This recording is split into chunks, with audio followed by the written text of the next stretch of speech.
in life, we all have experienced things that just don't add up, and we think it's just our minds playing tricks on us due to lack of sleep or even lack of light in the area, but for me, that simply hasn't been the case. When I was a little girl, around 4 or 5, I shared a bedroom with my oldest sister, and how the room was set up, the light from the kitchen would always shine right on the end of the bed, and I had roughly 10 to 15 teddies on the end of my bed at all times, like most little girls do. For most little girls, it's a comforting fact knowing your teddies are right there to keep you safe from nightmares and to hold them if you were to get cold, sad, or even a little scared. But I was terrified of my teddies for the longest time, during the hours of the night and only the hours of the night. The reason being is every single night I would wake up, look down at my beloved stuffed animals, and could see them moving. Not moving in the sense that they were crawling up the bed towards me, but in the sense that their chest and shoulders were moving in such a way that I thought they were breathing. After I saw this, every night I would close my eyes for about 10 seconds and give them a good rub before looking back at my teddies, which by that point, I couldn't see them moving anymore. Still, I was young and easily spooked, so I would get out of bed and walk to the kitchen and sit down next to my dad to watch him play Doom. He would always ask, "What's wrong, bub? Why are you awake?" So I would tell him my teddies were breathing when I woke up, and I didn't want to stay in bed. My dad would just tell me it was my mind playing tricks on me as I had just woken up. Being the amazing dad he was, he would let me sit and watch him game, gave me a lull or two, and put me back to bed around an hour later, pointing out that my teddies weren't moving in any way, shape, or form, giving me a hug and giving me my favorite teddy to cuddle. A normal childhood fear, right? A few years later, my mom left my father, and at first, we all went with her. I only lasted about 3 weeks before I moved back in with my dad and helped out as much as a 7-year-old could. While I was living with my mom, nothing ever seemed to happen. I took a few of my teddies with me, and while with my mom, not once did I wake up to see them breathing, but like clockwork, once I was back at my dad's, I started to notice it again, along with some other things. I always thought I could see the shadows moving out of the corner of my eye. It got to the point where I wouldn't walk down the hallway without the lights being on, and that along with my teddies breathing again, I ended up not sleeping in my room. I couldn't sleep in the dark because I felt like I was being watched. Once again, being scared of the dark is another childhood fear, but it wasn't the dark that I was afraid of. It was what was moving around in it, what was watching me from it.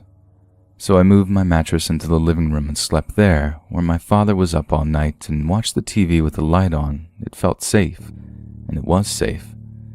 Later on down the track, one of my sisters also moved back to my dad's house. She only lasted 2 months in her bedroom before moving her mattress into the living room and sleeping there, where my dad was all night with the lights on. My sister is 3 years older than me. She was 10 and she was too scared to sleep in her bedroom because of what was in the dark. Our father kept telling us that there was nothing in the dark and that the house was completely safe, and I started to believe him until one day. One day in the middle of winter, I told my dad I was going to go take a bath and asked him to leave all the lights on. But when I got to the bathroom, it was just too cold, so I turned around and walked back to the living room where I heard my sister and father talking about what had happened to my sister and why she shouldn't sleep in her room any longer. Something had pulled her hair and wouldn't stop poking her face. It wouldn't leave her alone. But that's what I heard her saying, and my father's response gave me chills. If you just ignore them, they'll go away, and if they don't, just tell them to leave you alone. Being scared of them is what allows them to be able to reach you. I just stood in the hallway before opening the door and going to my mattress, just telling my dad it was too cold for a bath and I just wanted to go to sleep. I didn't sleep for 2 days. I was terrified. My sister and I both slept in the living room for over 6 months before going back to our respective rooms. Once I was back in my room, I would wake up because something was pulling my hair, but I chose to ignore it, just like I heard my father say, and it worked after a few weeks. I was actually sleeping through the night without anything happening. My teddies weren't even breathing anymore the times I did wake up. It was a really good few weeks. Then one night, at around 2 a.m., I was woken up by my sister screaming and crying. My dad rushed to her room, his gun in his hand, thinking someone had broken in. As he went past my room, he told me to stay still and stay quiet, our guard dog in tow behind him. He wasn't barking or going off the way he did when someone was in our yard or anything, so I didn't know what was going on.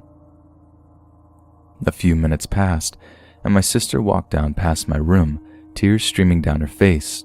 The whole left side of her face was red and swollen. Shortly after, my father got us both and what we needed to sleep in the living room. Neither one of them were talking about it, so I asked what happened. My sister turned to look at me and said, "It punched me. It knocked me out of the bed. I thought someone came in through my window, but nobody was there." At this point, our dad told us no more talking and to go to sleep. He would explain in the morning. Neither one of us slept. My sister cried on and off through the night, our dog taking turns at sleeping next to us and going through the house as he did every night to make sure we were safe. It felt like a year had passed before the sun came up, but once it did, my sister and I nodded off because we felt safe and we were woken up to hungry jacks in bed. Our dad waited till we were asleep, drove 40 minutes to get us breakfast wraps, and woke us up when we got home, and that's when he told us about what happened to him as a teenager.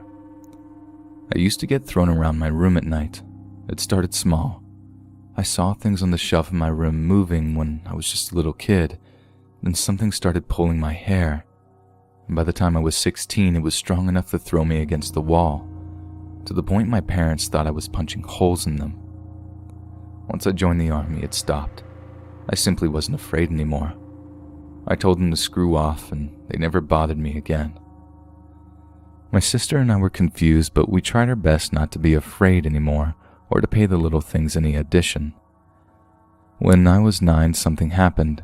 It wasn't scary, and it wasn't something trying to hurt me. I was just sitting on the couch with my dad when our dog started barking and going off at the window right next to where I was sitting. Dad just told him to be quiet, but I looked over and saw my great Pop just standing there, a faint smile on his lips. I was like, "Dad, Pop's outside."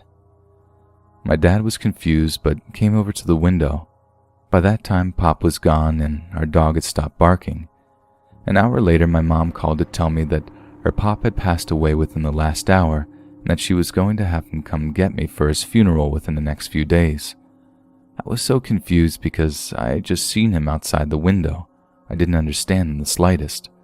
Once my mom was off the phone, my dad just looked at me for a minute and said, "He came to say goodbye to you. You can see through the veil." He went on to tell me that some people are more sensitive to spirits trying to communicate, and some people just see shadows and others don't hear or see anything. Oh, and that it's not just good spirits out there. He was hoping none of his kids would ever have to hear or see anything, but we did. It was all smooth sailing until I was 11. My other sister moved back to my dad's and we were sharing a room again. I felt safer having her there, but she didn't know about anything that happened in the past, so when something started pulling her hair and poking her face, it freaked her out. She kept it to herself, but I noticed her getting jumpy whenever she heard something when walking through the hallway or whenever the lights flickered. She quickly wouldn't sleep in the dark. She used all of her birthday money to buy a lamp which she kept on all night, every night. I was honestly waiting for her to ask Dad or my sister and I about it, but she didn't. A few months later, I was cooking dinner and called out for my sister to come help by getting the plates out. Her and I were joking around and laughing as she came down the hallway. Just as she turned into the kitchen, I heard a loud slapping sound and turned to see her on the floor, crying. It slapped her right across the face. Her cheek had a massive red handprint on it. I called out for Dad and he had to tell her everything. If she had just spoken to us about it, we could have told her just don't be afraid and everything would be okay, but instead she had gotten to the point where she was that scared that it could physically hurt her, just like with my other sister. All three of us were more sensitive to it than most people. I honestly think that it still bothers my dad that all three of his daughters got his gift. We didn't have any more problems after that happened to my sister. At least I didn't, not in that house. There was something good to actually come out of it. I was cooking one night and was looking in the fridge for something when I heard a very deep and gravelly voice say my name. I jumped and turned around. Couldn't see anyone or anything, so I walked to the living room and asked my dad if he had called me and if he needed something. He said no, asked why, and I told him what happened. He just nodded and said, "I've been feeling my dad around lately. He was probably just trying to say hi." That made me happy. My pop had passed away before I was born, but everyone always said we would have gotten along great. I was the only one out of my sisters he ever tried to talk to. After that, everything was quiet. At 15, I moved to my mother's, but once I turned 16, things really hit the fan. I'll tell what happened if anyone wants to hear it. I'm now 21, and the last 3 years have been mostly quiet, but years 16 to 18 were the scariest and worst years of my life.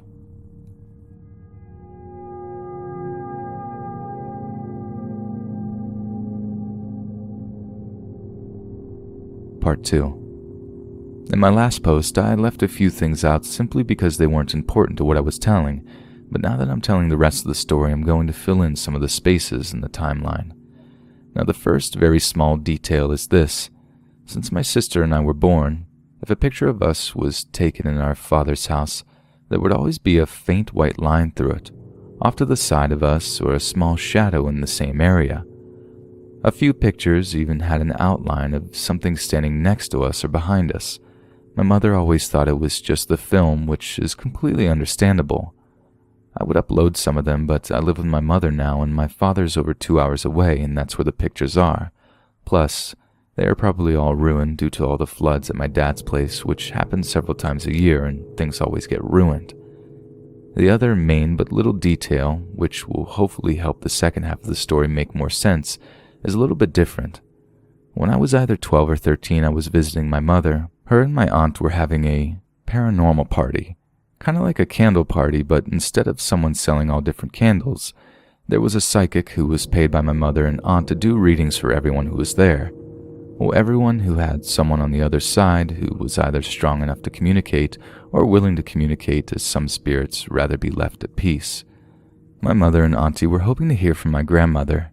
They just wanted to know she was okay and happy. In my mother's eyes, I was too young to be a part of it, so she asked me to stay in my cousin's room and to play video games until the readings and whatnot were complete. I remember being stubborn about it, wanting to stay and hear what was to be said after what I had gone through. I wanted to know if the thing that had been bothering my sister and I would communicate with me and tell me why, but I couldn't tell my mother that, as she knew nothing about it, so I didn't want to get in the way and was sent to play video games. After it was over, I was allowed out of the room and allowed to have some snacks and drinks with everyone else. The psychic was still there, but I didn't go near her as what she was paid for was over, but that didn't stop her from coming over to me. She spent about 15 minutes glancing over at me before asking my mother who I was. My mom just said, "That's my daughter. Would you like to meet her?" She said yes, and walked over to me with my mother. "Hello, my name is Sam. What's your name?" I was a shy kid, so my mother gave her my name and said it was okay to me and I wasn't going to get in trouble for speaking to her. I still kept quiet. Anxiety is annoying like that. Sam then turned to look at my mother and asked her if she knew any people by 4 different names. My mother nodded and said, "That's my mother's name, my nan's name, and my great-aunt's name, but I don't know anyone by the last name.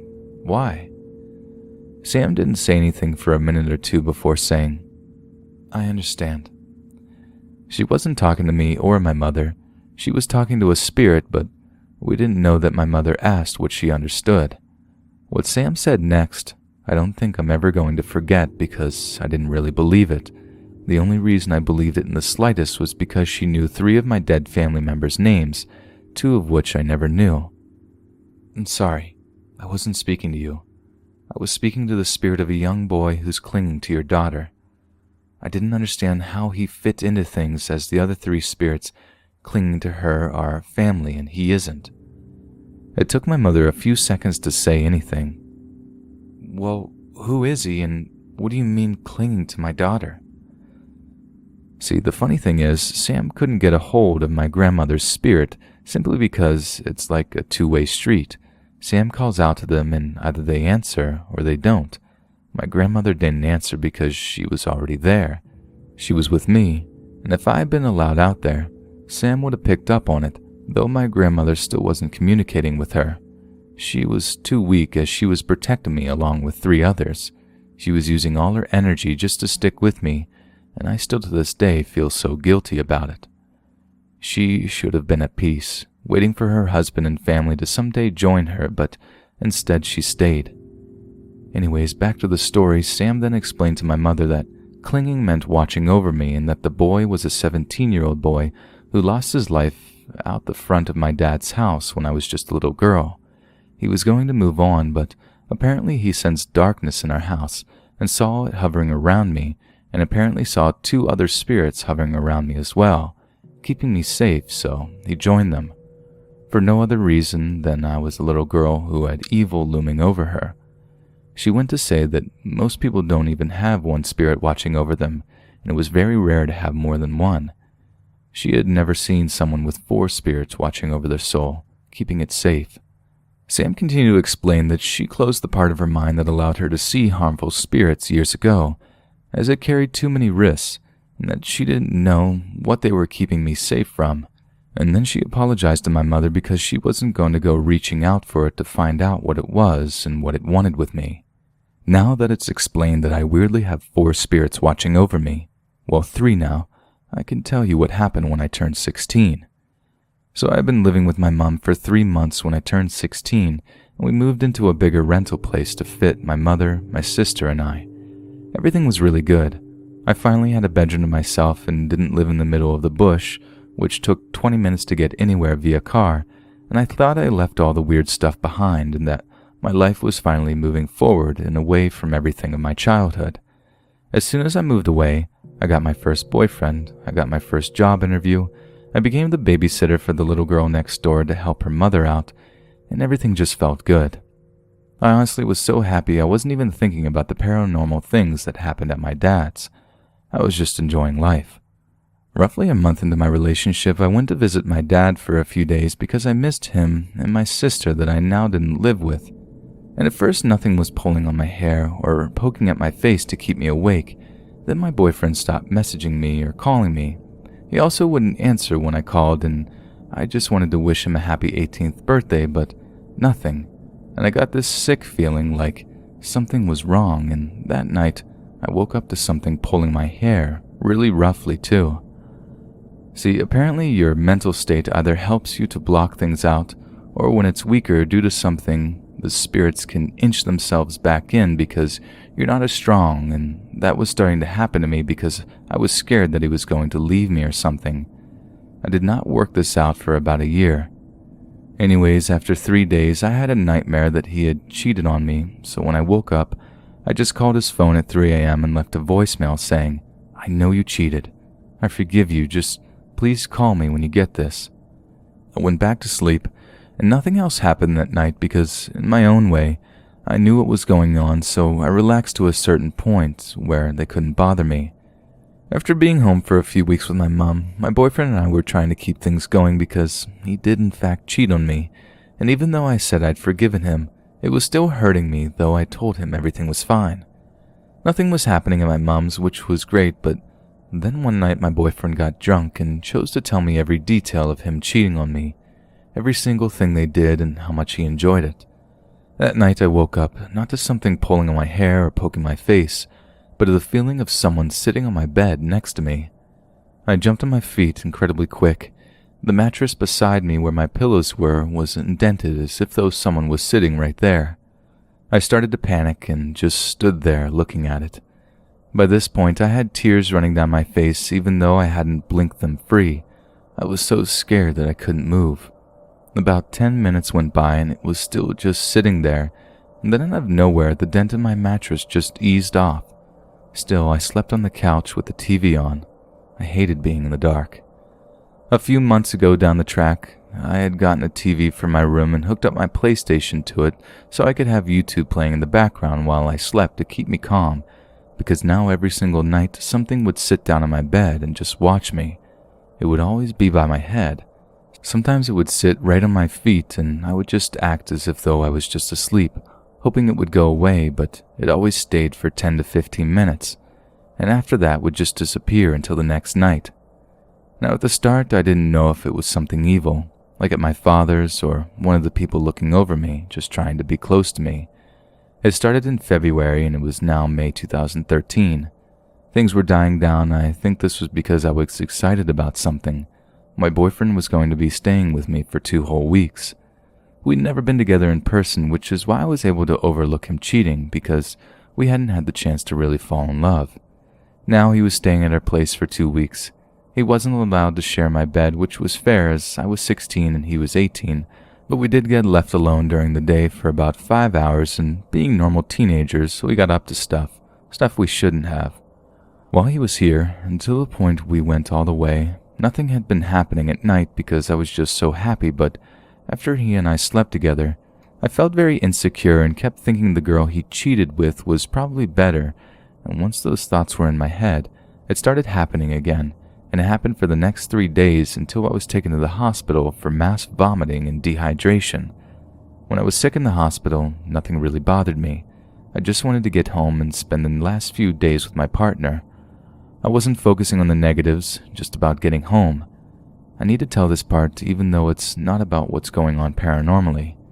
Now, the night I was allowed to go home, about 5 days into being at the hospital, my doctor came into my room while my mother and boyfriend were out getting some air or something to drink, and he sat down on the end of the bed and said, "I ran one last test, and after seeing the results, we can send you home."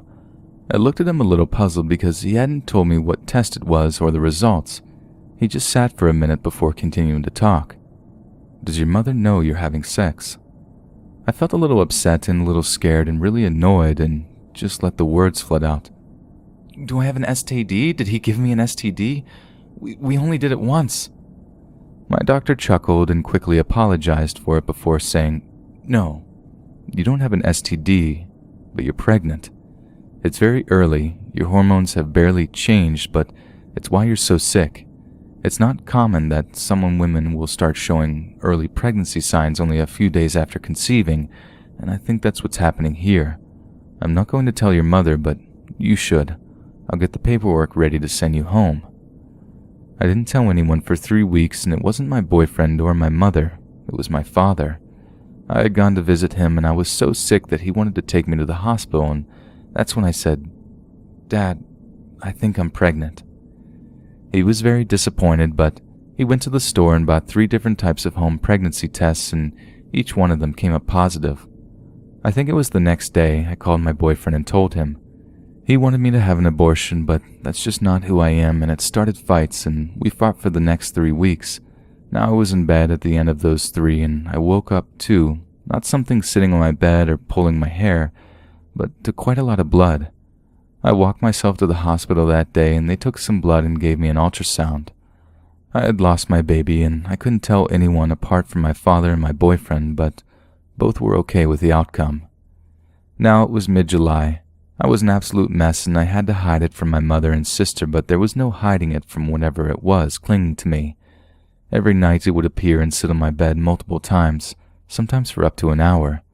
Small but weird things started to happen around the whole house.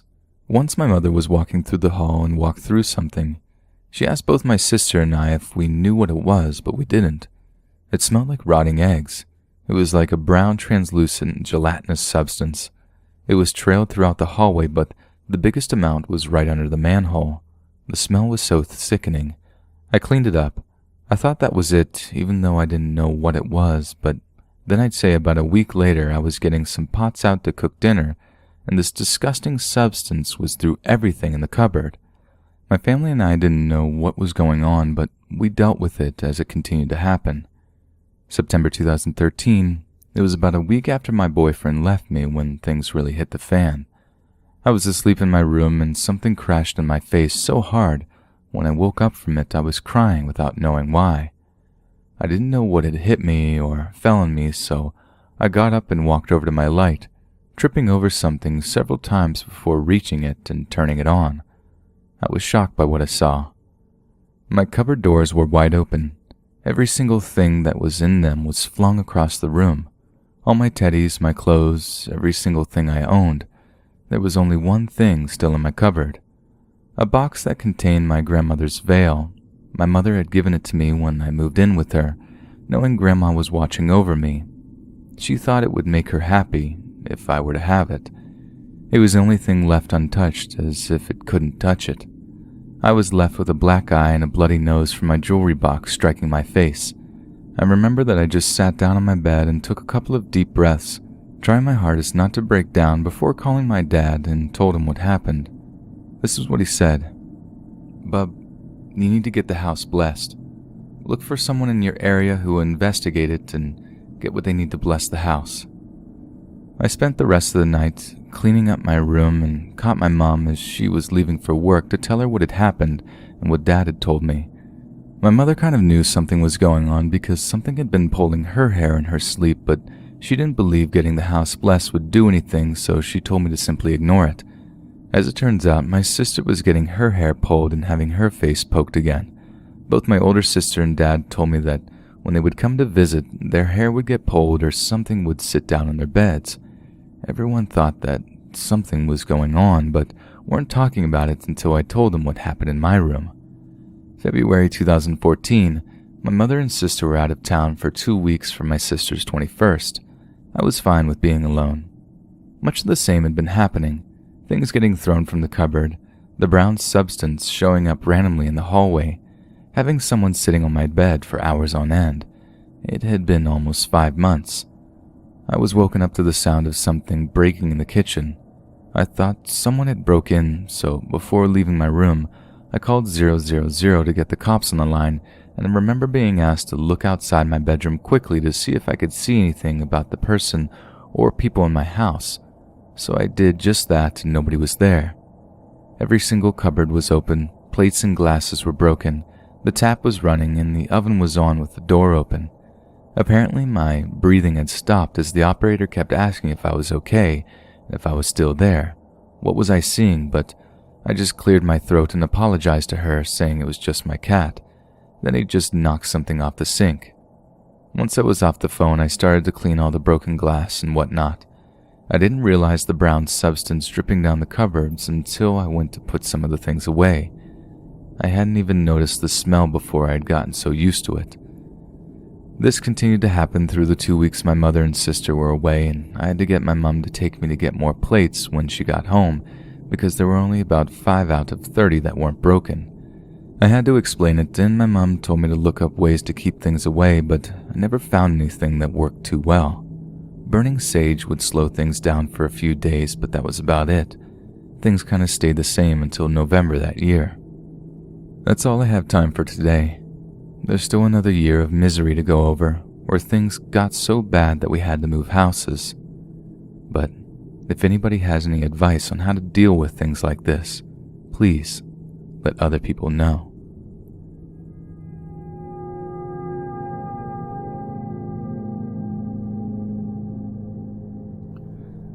I lived in my flat, apartment for our American friends for about 4 years. My other half has lived here for 2.5 of those years. The other half is into witchcraft, mostly for protection and divination purposes, and since he's moved in, weird things have been happening in the flat. Nothing too scary. Things getting knocked off the wall in the middle of the night. You'll see someone walk past the doorway, but when you check, everyone is in their rooms. The punch bag will start swinging when there's nobody near it. We periodically cleanse the flat, but it never seems to have much effect other than slightly lessening the weird vibe my other half says he feels here. So nothing really scary, just a few creepy occurrences every now and then. Until a few weeks ago, when I woke up at around 3 a.m. and the bedroom door was rattling, as though a strong breeze was rolling through the house, except all the windows were closed. I thought maybe it was the cat, but I didn't get much chance to check as my son woke up and the rattling stopped. I gave him a bottle, go back to bed, and as I was setting back to sleep, it began again. I thought about opening the door so I could pretend it was just the wind, and suddenly it ramped up. Now it sounded like someone was trying to open the door, but they couldn't figure out how to turn the handle, so instead they were just violently shaking the door. So it definitely wasn't my cat. I freaked out, shook my other half awake, and the rattling stopped dead. He didn't hear it, had no idea what I was talking about, but stayed awake to keep watch while I went back to sleep. We got his brother, another witch, in to do more powerful cleansing, which seems to have worked because nothing creepy has happened since. I'm hoping it stays that way, but my other half has a history of stuff like this, so I'm not going to hold my breath.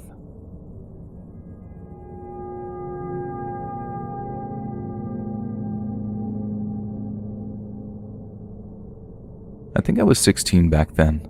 I'm male and you could say I'm a bit of a geek. I would write short, scary stories and let my classmates read for fun and see what they think. I live in the Philippines in a very small town back in the province. We were renting a small ancestral Chinese house from an old, very old Chinese couple who owned a commercial building just beside the house. The couple, they're gonna be a whole nother story. The house's first floor was closed up and was made into a makeshift garage, so we lived on the second floor. Everything was there, the bath, the kitchen, etc. It was, you could say, a very normal night, nothing special. Me and my family had dinner, watched a little TV for a couple of hours and called it a night. I tucked myself to bed and drifted off to sleep right away. Now all the lights are off. The only light coming through our house is the light from the lampposts outside, which would come from the living room to my room. So when you're in my room and the lights are off, you can only see shadows and shapes and from little to no color at all. I hope you can picture it out. Our doors are not the usual doors. Before you could open a door, there's a long curtain covering it.